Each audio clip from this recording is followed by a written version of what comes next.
Caño Negro is a 25,000-acre wetland fed by the Rio Frio in northern Costa Rica, just south of the Nicaraguan border. This is a summary of a 3-day photography trip I made to Caño Negro in March of 2025. I expect most people who go to Caño Negro go there on a tour or at least in a private vehicle. I took a more difficult route, by public transit starting from La Selva Biological Station. This meant a taxi from La Selva to Puerto Viejo, a bus from Puerto Viejo to Ciudad Quesada, another bus to Los Chiles near the Nicaraguan border, and a final bus from Los Chiles to Caño Negro. The entire trip took about 10 hours. Some travel tips. Puerto Viejo here is Puerto Viejo de Sarapiquí, not the more commonly visited Puerto Viejo de Talamanca. And what I'm calling Ciudad Quesada is actually Ciudad Quesada de San Carlos, and the bus schedules will generally just call it San Carlos or Plaza San Carlos. Along the way, the bus passes through a lot of Costa Rican towns, large and small, and many, many miles of countryside. On the long road from Quesada to Los Chiles, most people getting on and off the bus are farmers carrying machetes. I'd recommend keeping your bags with you rather than putting them in the bus's baggage hold. And this is not for security, it's just that the drivers are really eager to get back on the road, and they might not wait for you to retrieve your pack before driving off. And don't ask me how I know this.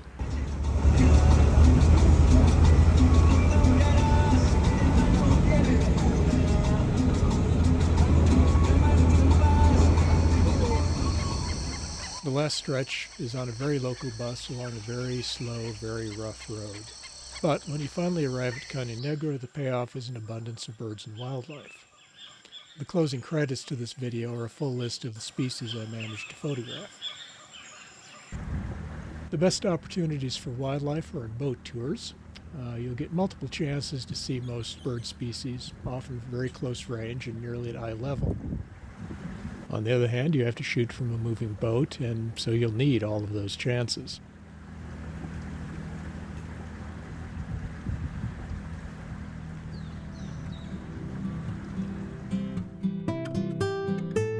Two of the signature species of the area are the Nicaraguan grackle and the jabiru.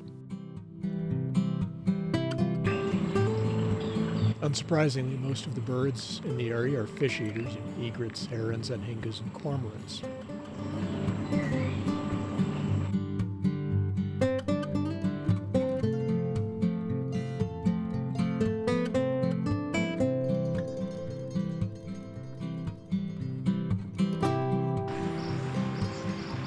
The water is fairly low in March, leaving these meter-high mud banks.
Anhingas seem to be the most common large bird along the river.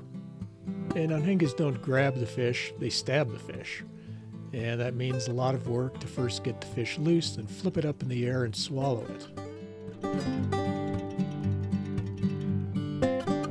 This anhinga finally got the fish off his beak and down his throat, but this one wasn't so lucky. He flipped the fish up in the air, but missed the catch.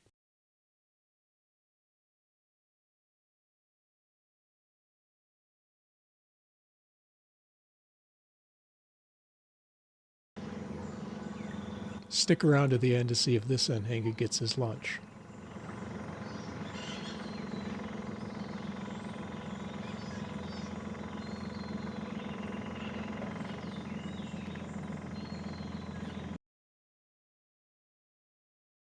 Caño Negro is an agricultural area, so there's lots of floppy Indian-style cattle roaming around.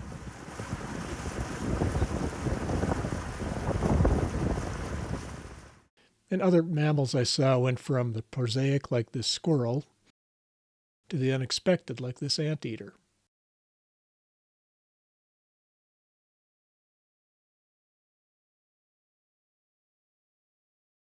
I was also lucky enough to see howler monkeys and capuchins, including this group leaping across a gap in the canopy.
And finally, lots of spider monkeys.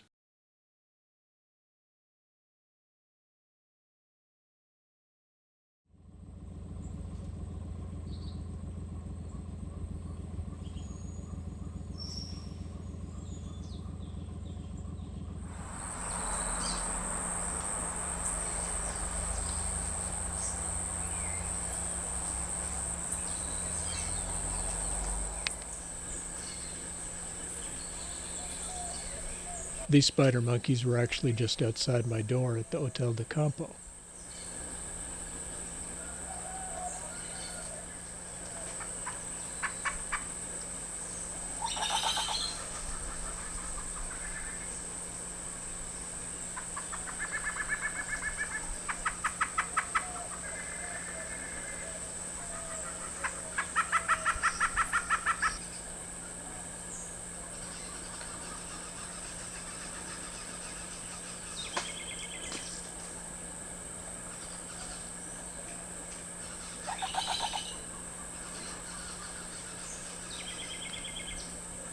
And De Campo is a very nice place to stay.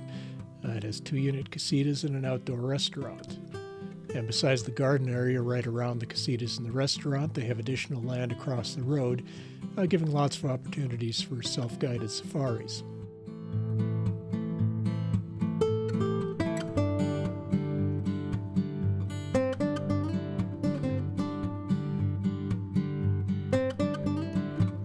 The boat tours I took were arranged by the Hotel de Campo.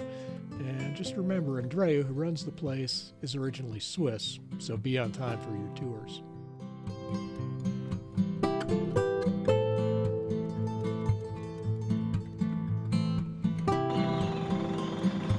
And the anhinga is still trying to get the fish unstuck from his beak.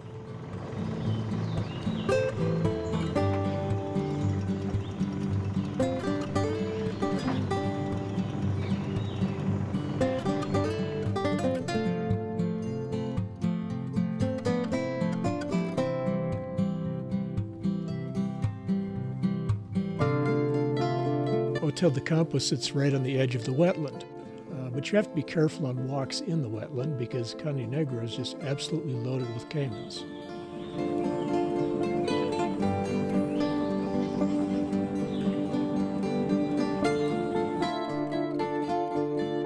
Caimans and the occasional crocodile.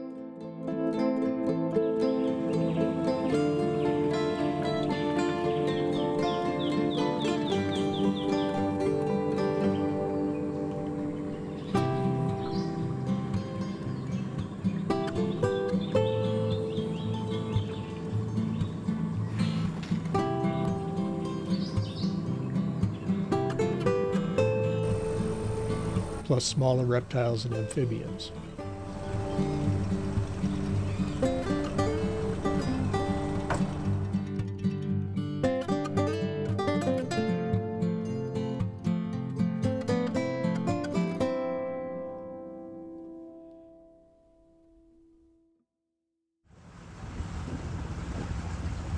Besides the narrow channel of the Rio Frio, some parts of the Caño Negro wetland are broad floodplains and shallow lagunas, which you can access after a short walk.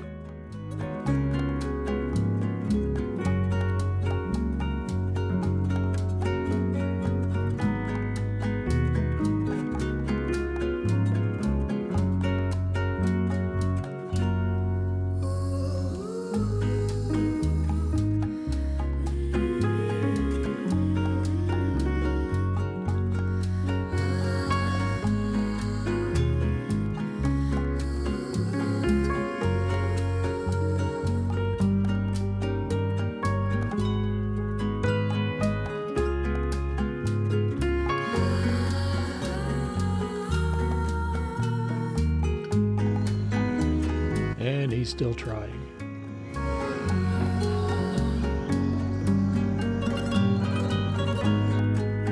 Caño Negro town is a nice little place. It's very rural. It has a few markets, restaurants, and lodges.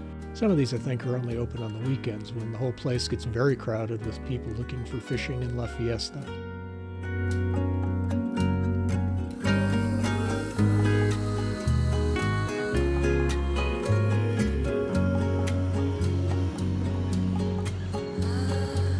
And the Anhinga finally gets fed.